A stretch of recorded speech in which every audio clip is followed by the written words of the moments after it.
Komisi Hak Asasi Manusia Komnas HAM terus menggali informasi dan memperdalam sampai akhirnya akan menguak tabir tewasnya Brigadir Joshua Huta Barat. Komisioner Komnas HAM Khairul Anam memberi keterangan terkait data cyber dan digital forensik terkait tewasnya Brigadir Nofriansah Yosua Huta Barat atau Brigadir J. Khairul Anam juga membuka soal PCR, di mana PCR dilakukan di rumah pribadi, bukan di rumah dinas atau TKP. Berikut pernyataan yang disampaikan Komisioner HAM Khairul Anam. Rekan-rekan media, kita membuat video ini untuk menjawab semua pertanyaan tersebut.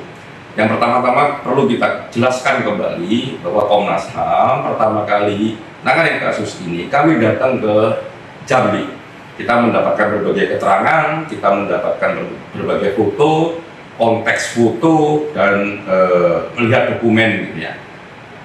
Dan ini penting bagi Komnas HAM untuk mendapatkan gambaran awal, khususnya karena ini banyak diceritakan waktu itu terkait luka dan sebagainya. Nah, dari bahan inilah kami menyusun sebuah agenda bagaimana membuat terangnya peristiwa.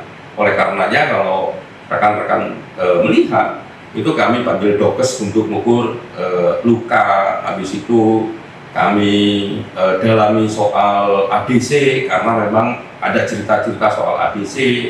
Kami juga mendalami soal cyber dan digital forensik karena memang ada soal-soal cerita soal cyber dan digital forensik. Misalnya kalau soal terkait cyber itu kapan misalnya hubungan komunikasi terakhir dengan almarhum Joshua, dan kita mendapatkan keterangan-keterangan yang menurut kami sangat penting. Itu yang menjadikan jejak bagaimana Komnas HAM sedikit demi sedikit gitu ya, dengan berbagai proses yang ada membuka kasus ini. Itu yang pertama. Nah, yang kedua ini terkait PCR ya,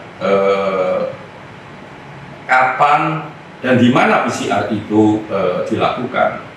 Nah, pertanyaan itu banyak sekali masuk ke kami. Sebenarnya sudah kami jelaskan bahwa PCR dilakukan bukan di rumah TKP, tapi di rumah Duren 3. Tapi karena masih ada pertanyaan Duren 3 itu maksudnya apa? Maksudnya adalah Duren 3 itu rumah pribadi. TKP adalah rumah dinas.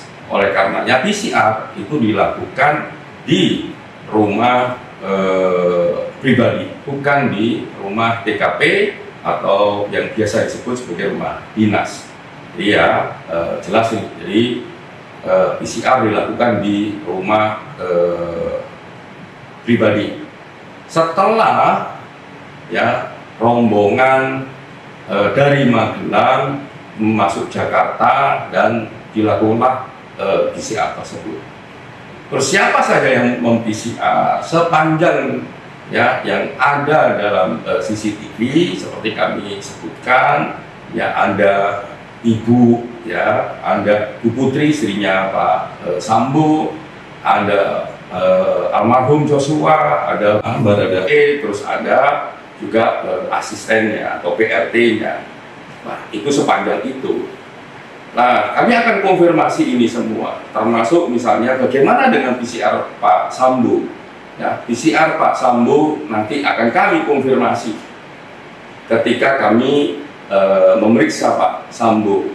Ya, yang kedua, memang kami akan dalami apakah Pak Sambo ini ya masuk dalam rombongan itu ataukah pakai rombongan yang lain, pakai moda transportasi yang lain.